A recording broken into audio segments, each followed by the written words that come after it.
Nuevamente, buenos días entonces. Qué bueno que podamos estar reunidos. Y recién la hermana Margarita hablaba, ¿no? Nombraba esto de por qué pasan tantas cosas. El otro día también hablaba con una hermana y nombrábamos esto, ¿no? Es decir, lo que estamos viendo, lo que se está viendo en el mundo, lo que se está promocionando, las cosas que se están haciendo como una propaganda, todo lo antinatural se propone para hacerlo.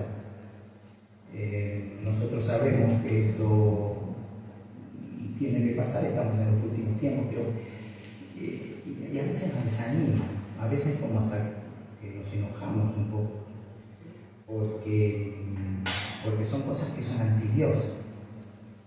Son cosas que son anti-Dios. Y el tema de hoy tiene que ver con esto, ¿no? Es no te rindas. No nos debemos rendir. Recuerdan que la palabra nos dice: aquel que retrocediera no agradará mi alma. La misma palabra inspirada dice: aquel que retrocediera no agradará mi alma, dice el Señor. No se rindan, sigan. Y entonces vamos a estar nosotros en una porción de la palabra del Señor, en el libro de los Hechos de los Apóstoles, entonces capítulo 18, vamos a estar leyendo del versículo 1 al 11, con esta conciencia, ¿no?, del estado de ánimo del apóstol Pablo, y con la invitación a cada uno de ustedes y a mí mismo a no quedarnos en el ánimo solamente que está pasando y lo que le está pasando al apóstol, sino utilizar el mensaje para saber qué nos está pasando a nosotros, cómo está nuestro corazón hoy. Vamos a leer, yo voy a leer, ustedes me van a seguir con la vista, estoy seguro que después van a volver, es interesante que podamos volver a esta porción de la palabra, porque es un aprendizaje grande y no se agota, la palabra es infinita, ¿sí? Dice así la palabra de Dios. Entonces, en el libro de los Hechos, capítulo 18, versículo del 1 al 11, después de estas cosas, Pablo salió de Atenas y fue a Corinto, y halló a un judío llamado Aquila, natural del Ponto, recién venido de Italia con Priscila, su mujer, por cuanto Claudio había mandado que todos los judíos saliesen de Roma. Fue a ellos, y como era del mismo oficio, se quedó. Perdón, me estoy leyendo. Fue a ellos, sí. Y como era del mismo oficio, se quedó con ellos, trabajaban juntos, pues el oficio de ellos era hacer tiendas. Y discutía en la sinagoga todos los días de reposo y persuadía a los judíos y a los griegos. Y cuando Silas y Timoteo vinieron de Macedonia, Pablo estaba entregado por entero a la predicación de la palabra, testificando a los judíos que Jesús era el Cristo. Versículo 6. Pero oponiéndose, blasfemando esto, les dijo, sacudiéndose los vestidos: vuestra sangre sea sobre vuestra cabeza, sobre vuestra propia cabeza, yo limpio. Desde ahora me iré a los gentiles. Y saliendo de allí se fue a la casa de uno llamado Justo, temeroso de Dios, la cual estaba junto a la sinagoga.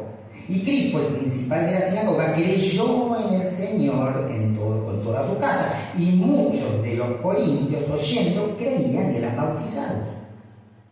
Entonces el Señor dijo a Pablo en visión de noche: no temas, sino habla y no calles, porque yo estoy contigo, y ninguno pondrá sobre ti la mano para hacerte mal, porque yo tengo mucho pueblo en esta ciudad.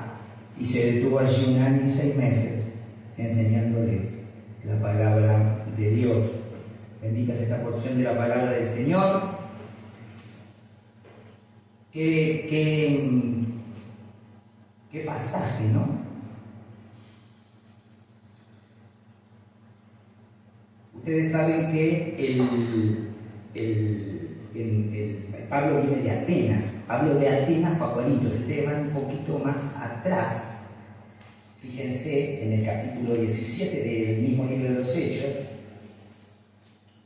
En el versículo 16 dice: mientras Pablo los esperaba en Atenas, su espíritu se enaltecía viendo la ciudad entregada a la idolatría. Él había venido de Berea, y en Berea había quedado Timoteo y Silas. Y fíjense que en un momento él espera por los hermanos. Cuando se va de Berea a Atenas, dice: mientras Pablo los esperaba. Y un poquito más arriba, en el versículo 15: y habiendo recibido orden para Silas y Timoteo de que viniesen a él lo más pronto posible. El apóstol Pablo está en Berea, va para Atenas, y en Atenas pide por los hermanos ese apoyo que necesitamos de los hermanos.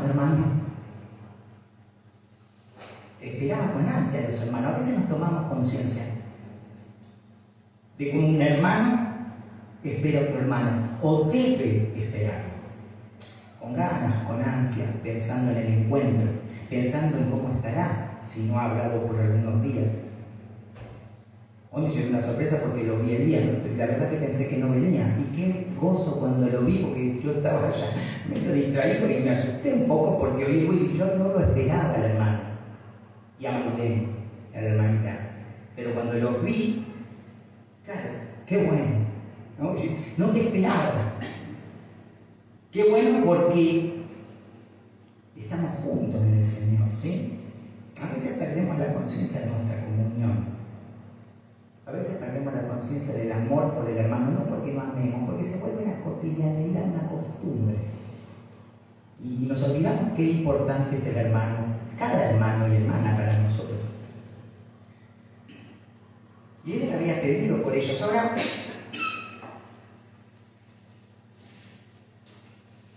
fíjense, a mí yo quiero que, bueno, nos pongamos en contexto lo que venía pasando Pablo.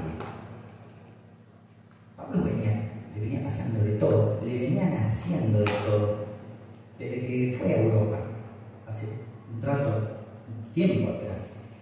En Listra lo apedrearon, que estaba muerto, lo sacaron, dice, porque parecía muerto, a las puertas de la ciudad. Después vuelve a vivir. Muchos teólogos, comentaristas creen que Pablo fue resucitado, pero Pablo dice, parecía muerto, los tiraron en la puerta, fueron los discípulos, apóstoles, lo levantaron y volvieron a entrar en la ciudad.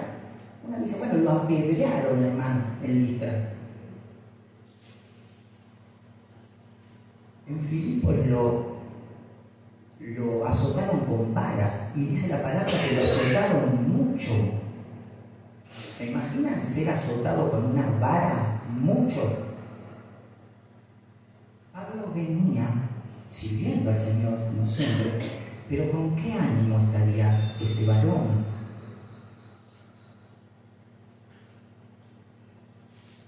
En Filipos no solo lo azotan, lo encarcelan. El tumulto y el alboroto en Tesalónica, todos contra él, contra Silas, contra todos los hermanos. Algunos pagaban Jasón, que los judíos que lo llevaron preso, pagaron fianza. Después Pablo en Atenas, y miren lo que dice: mientras Pablo los esperaba en Atenas, su espíritu se enardecía, estaba enojado, viendo la ciudad entregada a la idolatría. ¿Se imagina? Todavía con los moretones y los varazos en el cuerpo. Él dice, yo llevo las marcas de Jesús en mi cuerpo. Las marcas de las piedras no sabemos. Pero si parecía muerto, imagínense ese cuerpo. Pero ahora es más espiritual el dolor, porque él ve la idolatría en Atenas. Terrible. Usted me dice, bueno, pero los atenienses, los griegos, idolatraban dioses. Y digo, mira, hermano, recordemos, nosotros tenemos que recordar siempre que todo aquello que nos saca la vista de Dios y nos saca la atención del Señor, todo es un ídolo. A veces creemos que un ídolo es ese ídolo hecho, que uno venera, ¿no? Esa estatuilla o lo que sea. Y los ídolos los forjamos, los armamos en nuestro corazón, en nuestra mente. Todo aquello que nos separa de nuestra devoción a Dios, de empezar de alguna manera a pensar, por ejemplo, como el mundo, Eso es un ídolo. Nuestros pensamientos se vuelven ídolos porque nos separan de la devoción a Cristo. Un ídolo es mucho más familiar y mucho más cotidiano de lo que creemos. Conviven con nosotros y lo forjamos en nuestro corazón. Cuidado. ¿Qué ídolo hay hoy en su vida, hermano, hermana, en mi vida? Ahora pensando, ¿cuánto tiempo está dándole algo que no sea de Dios? No, pero me hace bien. Está muy bien. No, pero debo trabajar. Perfecto. Pero, ¿dónde está su corazón? Porque allí donde está nuestro corazón está nuestro tesoro. Yo puedo estar trabajando, cumpliendo todo bien, haciéndolo responsablemente como un hijo de Dios y sin embargo, estar relacionando toda mi vida y cada hora y cada segundo con el Señor y estar pensando en cómo voy a servir, cómo lo puedo servir en mi lugar de trabajo, en la iglesia. Pastor, empecé a estudiar el libro de Isaías. Gloria a Dios, hermano. Gloria a Dios, hermano. Por ahí empiezan los tropiezos un poco. Pero usted sigue que el enemigo se enoja. Pastor, ahora que leí Isaías, yo quisiera, lo entendí una parte y quisiera compartirlo en algún lado. Qué bueno, gloria a Dios, hermano.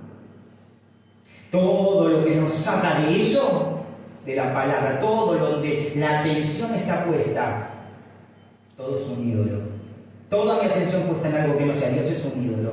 Cuidado, hermano. Porque después nos preguntamos por qué no nos va bien del todo. Porque a veces parece que está todo bien.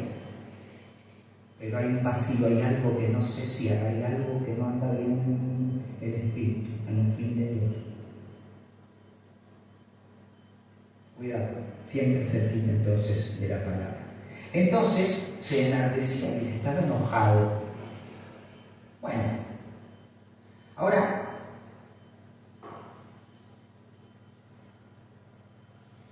ustedes recuerdan que un poquitito más adelante, estamos en el libro de los Hechos, capítulo 17, y ahora fíjense en el versículo 17. Así que discutía en la sinagoga con los judíos y piadosos, en la plaza cada día con los que concurrían. Y algunos filósofos de los epicúreos y los estoicos. ¿Se acuerdan de haberlo leído, de haberlo estudiado en la secundaria? Los estoicos, ¿sí? Los epicúreos de Epicuro, de lo que seguía en Epicuro, en el siglo III, ¿sí? Siglo IV antes de Cristo, ¿sí? Ahí empezó la doctrina. Y él discutía con estos filósofos. ¿Recuerdan cuando el apóstol Pablo nos dice: no se dejen engañar por huecas sutilezas ni filosofías? Estas filosofías, hermanos, son la base de todo lo que hoy vivimos como nueva era, ¿sí? Mezclado con el budismo, hinduismo. Ya estaba. Y Pablo se enardecía, se enojaba. Porque mientras estos filósofos hacían una filosofía antropocéntrica, es decir, centrada en el hombre, como poder, por ejemplo, algunos valoraban la razón, el pensamiento, ese pensamiento que dice Dios no le va a servir para conocer a Dios, para conocerme a mí. Otros adoraban el placer, decían la forma de ser feliz es el placer. Era una doctrina del hedonismo. ¿Cómo yo puedo estar bien cuando yo satisfago todos mis deseos, cuando todo mi placer está satisfecho? Cuando encuentro un equilibrio, porque el universo está equilibrado y es racional, entonces yo copio el universo. Fíjense cómo adoraban a la criatura, es decir, a lo que Dios creó y no al Creador. Romanos 1, 26 y 27 dice: por eso él los entregó a pasiones vergonzosas. ¿Por qué? Porque adoraron a lo creado más que al Creador. Esto es hoy, hermanos. Cuidado. Y Pablo se enardecía, se enojaba, era celoso de la palabra. Debemos ser celosos de la palabra. Ahora fíjense, estamos de nuevo en el capítulo 18 de los Hechos. Después de estas cosas Pablo salió, acá no esperó a nadie. Fíjense, ¿no? Cuando a veces estamos enojados y hacemos las cosas desde la pasión. Salió. Dice: me voy de acá. Acuérdense que había hablado en el Areópago, de decir, había expuesto a Cristo. Fue insultado. No le pegaron ahora, pero lo fue denigrado. Y Pablo venía con esta sensación, con este desánimo. ¿Cómo está su corazón, mi hermano? ¿Cómo está? O usted me dice, no, estoy bien, pero ¿cómo está en el servicio? ¿Cómo está su ministerio? Está con ganas porque pasan cosas, pero no te rindas, ¿no? Pasan cosas y eso nos desanima. Y Pablo estaba desanimado.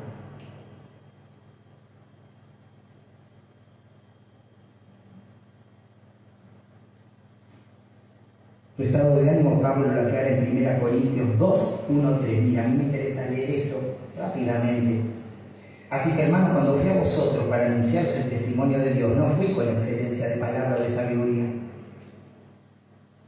Pues me propuse no saber entre vosotros cosa alguno, sino a Jesucristo y a este crucificado. Y estuve entre vosotros con debilidad y mucho temor. Estuve entre vosotros con mucho temor y temblor. Acá te está hablando de la carta de Corintios, está hablando de Corintios, de la época esa donde está escribiendo Corintios. Estudiando a Corinto. Y le dice, estuve contra ustedes con debilidad, con temor, con temblor. ¿Se imaginan alguien atacado, denigrado psicológicamente, moralmente, corporalmente? Pensemos, Pensemos porque en una escala menor muchas veces esto nos puede pasar a nosotros.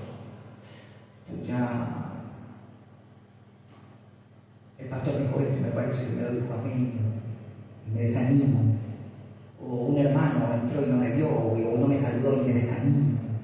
O pienso que no sé, que no voy a poder expresar esto y me desanimo. Y me olvido que el Señor es el que me da palabra. El Señor es el que va a abrir el camino cuando yo quiera llevar su testimonio, cuando quiera dar testimonio de Él.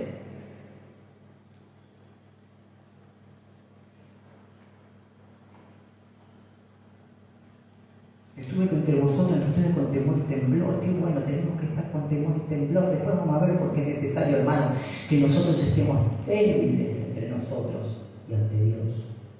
Con temor y temblor. Pero van pasando cosas, fíjense en el versículo 2. Y halló a un judío llamado Aquila, natural del Ponto, recién venido de Italia, con Priscila, su mujer, por cuanto Claudio había mandado que todos los judíos saliesen de Roma, ¿no?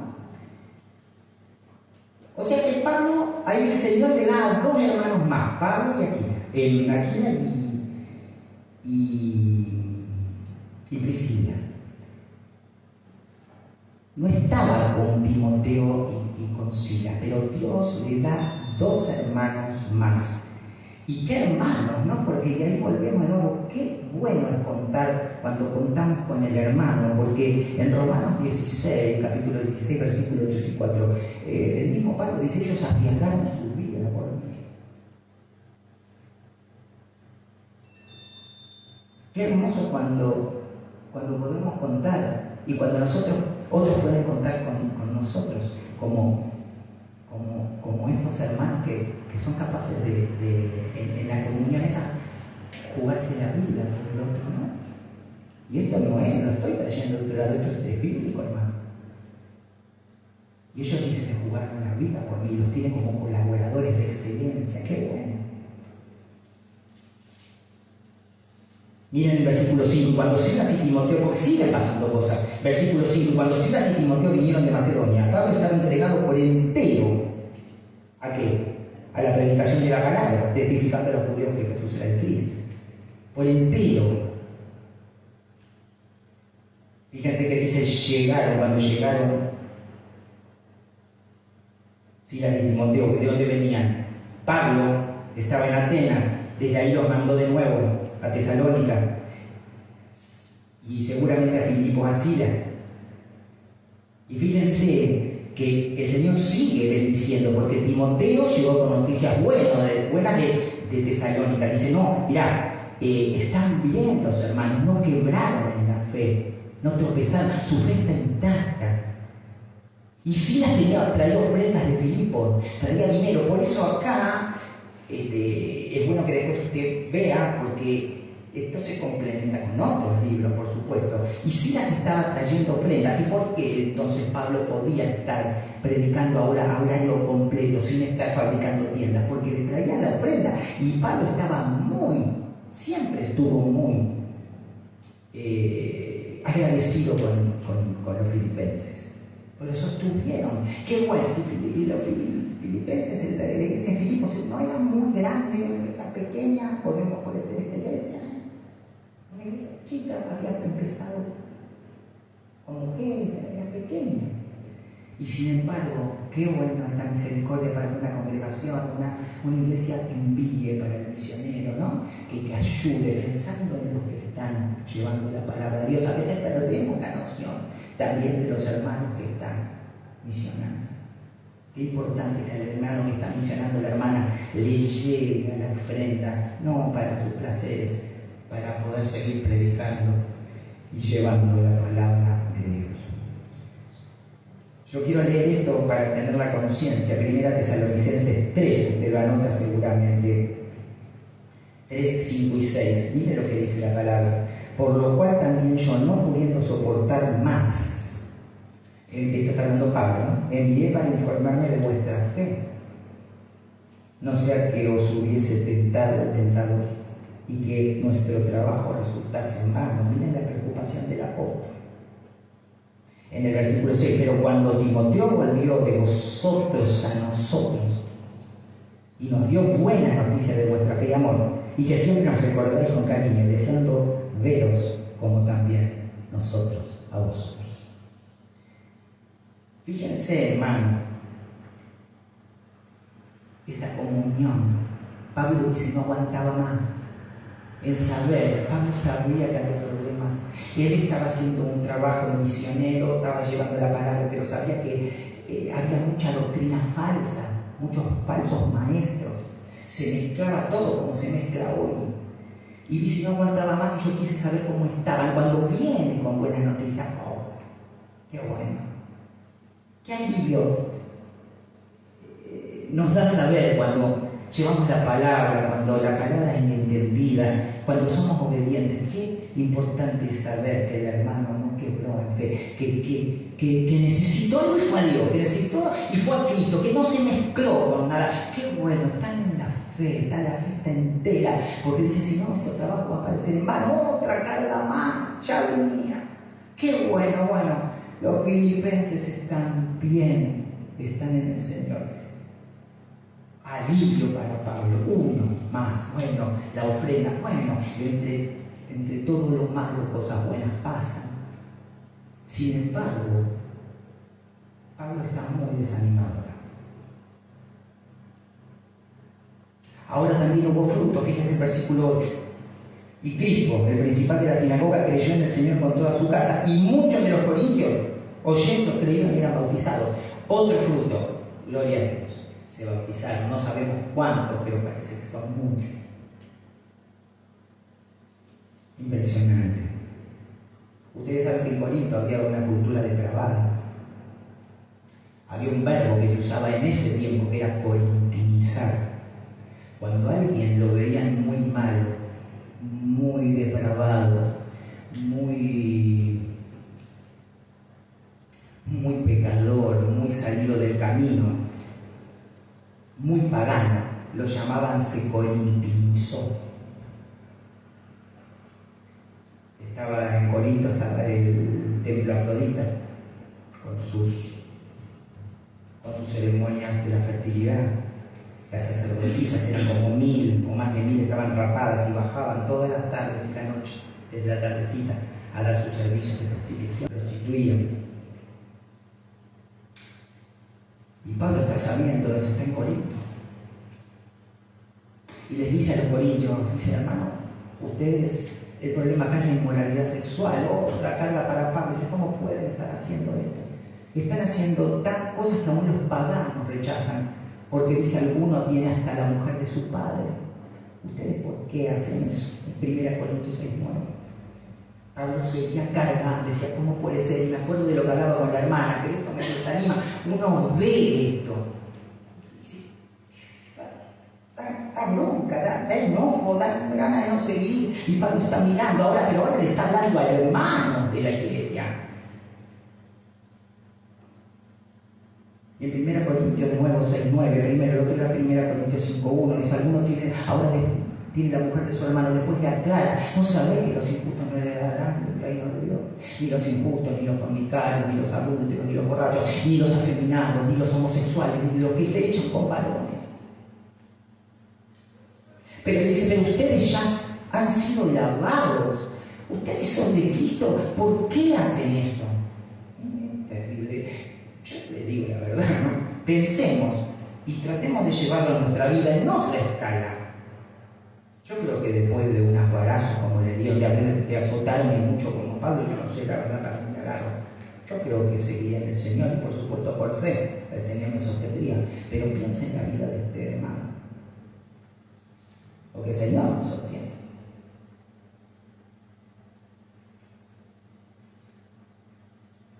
Ahora mejor Pablo decía que los ministros trajo otra gente, me quiero ir.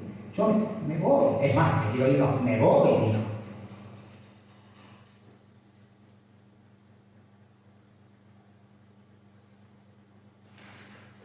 Empieza a forjarse en nuestra mente, esto no va a andar. Mire, vengo predicando en Listra desde... Estamos en el segundo viaje misionero, estoy en el segundo viaje misionero, dice Pablo. En su mente por ahí está, como a veces nos parece, nosotros esto no va a cambiar más, no me saca ganas. Parece que siempre seguimos en lo mismo. Entonces viene el soporte que es el Señor y nos levanta y nos sostiene de nuevo.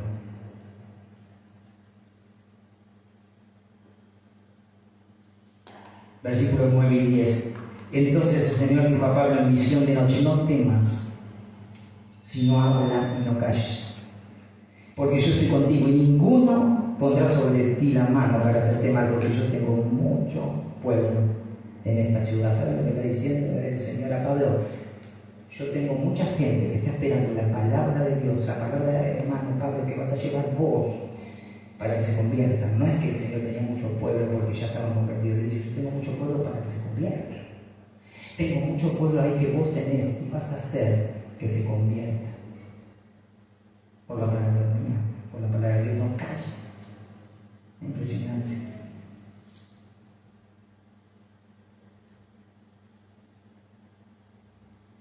Le dice, no estés con miedo, hermano, no estés con miedo, Pablo. No estemos con miedo, hermano. No estemos con miedo porque Él nos sostiene. Y que hablemos, hermano. ¿Cuándo? Siempre. Sea oportuno o inoportuno. ¿Cuándo? Siempre, porque Él nos sostiene.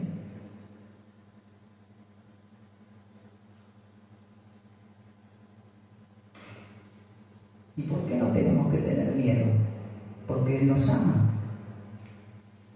Y esta es la razón por la cual no debemos temer. Porque Él nos ama, pero Él es Dios. Y si Él nos ama, entonces nos cuida. Entonces, hermano, no tema. Hermano, hable. ¿Cuándo? Siempre.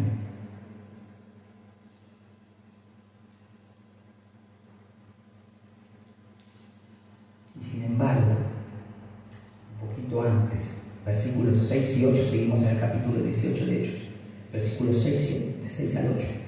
Pero poniéndose y blasfemando esto, les dijo, sacudiéndose los vestidos, vuestra sangre sea sobre vuestra propia cabeza. ¿Qué le está diciendo acá? Ustedes son responsables de su propia perdición. Yo no tengo nada que ver. Yo hice todo lo posible por traer la palabra de Dios para que ustedes crean. Ustedes son responsables de su muerte espiritual.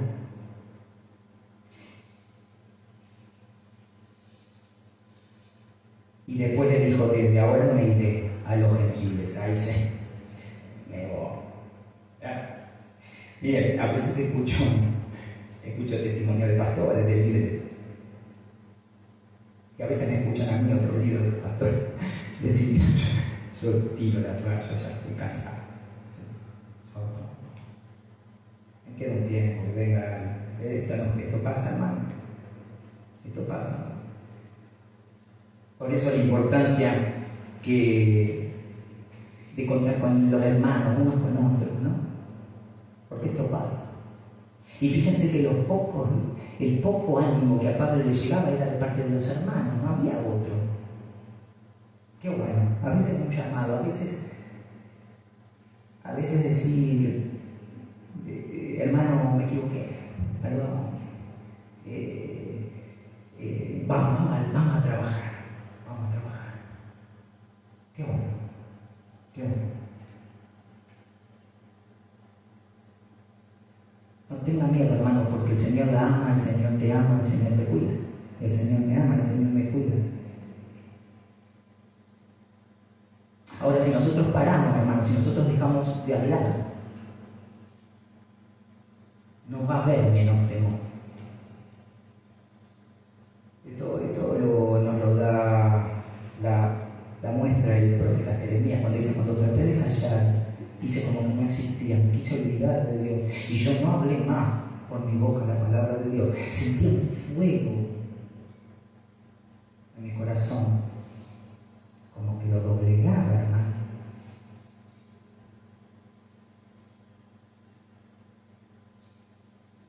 Es por eso que el Señor lo restaura a Pablo y nos restaura a todos. No hay lugar para decir: no, dejo, me hago el tonto, no, porque Jeremías dice: no pude callar, no pude callar, era un volcán dentro mío que no, estaba peor que antes.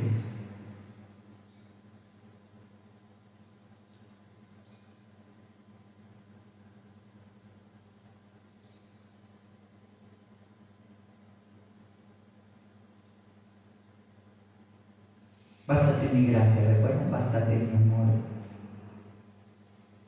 Yo quiero que leamos el corridito, después lo va a ir a usted seguramente. 2 Corintios 12, 9, creo que es el 10. 12, 9 y 10. Y me ha dicho: bástate mi gracia. Decir: bástate mi amor, no mi gracia, mi favor, porque mi poder se perfecciona en la debilidad. Por lo tanto, de buena gana me gloriaré más bien en mis debilidades, para que repose sobre mí el poder de Cristo. Por lo cual, por amor a Cristo, me gozo en las debilidades, en afrentas, en necesidades, en persecución, en angustia, porque cuando soy débil, entonces, no escucho, soy fuerte.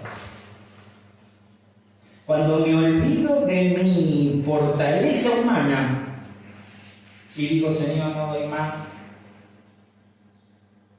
no sé nada, no sé qué hacer, entonces soy fuerte. Mire, Dios ya sabe lo difícil que va a ser ministrar, lo difícil que va a ser llevar el evangelio, lo difícil que va a ser amar. Pero bástate mi gracia. Porque nos está diciendo: miren, cuando ustedes son débiles, cuando ustedes ya no confían más en ustedes, cuando no sacan más conclusiones, cuando dejan de pensar lo que están pensando en la carne, entonces mi poder se revela mejor en esa debilidad. Todos ven mi poder en vos.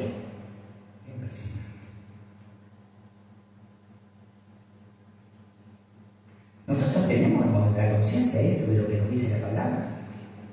Porque hay veces, hermanos, que yo escucho muchos testimonios. No, me siento un poquito mal, me quedo. No, cuando esté bien voy. Hermano, no estamos entendiendo. Cuando usted se esté arrastrando y no pueda más, el poder de Dios se va a manifestar en usted. Quédese cerca de Dios. No abandone, no tire la toalla, porque Dios le está restaurando y te dice: quédate débil, quédate quebrado, que yo te voy a levantar. Y mi poder se manifiesta mejor en esa debilidad, gloria a Dios. Entonces dice: cuando yo ya entonces no puedo más, sé que soy fuerte. Impresionante. ¿Ven que ya no hay entonces argumento para quejarnos, hermano? no voy más, me siento terrible. Seguramente, hermanos, si usted, hermana, si usted está muy cerca de Dios, si usted está queriendo leer su palabra, escuchar la voz de Dios, seguramente, hermano, usted va a estar en lucha espiritual grande, en combate espiritual. Y por ahí no se sienta bien, no va a estar, qué bueno, no, hermano. Porque no, eso no es bíblico. Lo bíblico es que vamos a tener aflicción. Lo bíblico es que hay combate en nuestra mente por ganar nuestros pensamientos. El enemigo quiere esta mente para separarnos de Dios y utiliza el mundo. Pero después le dice, porque yo estoy contigo. Estamos en el versículo 10 del capítulo 18 de Hechos.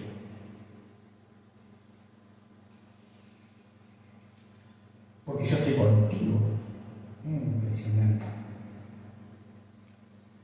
Esta es la razón por la cual no tememos. Porque Él está con nosotros y nos ama.